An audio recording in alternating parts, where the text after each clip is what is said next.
Mark, I saw several examples of AI-generated content claiming to show the aftermath of this attack. For example, I saw this pair of photos either being shared together or individually as they are here. We can see bodies scattered across a scenic mountainous backdrop.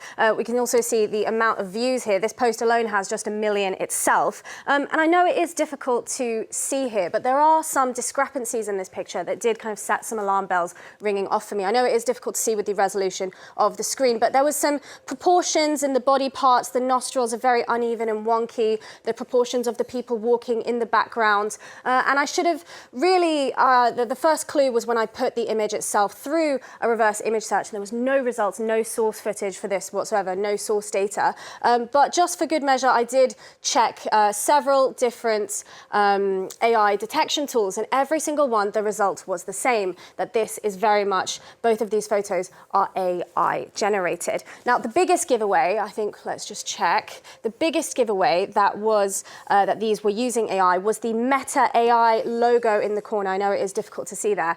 So it was there the whole time, but not every person that was sharing these photos, of course, was sharing that same version that hadn't cropped it out. गजब बेइज्जती है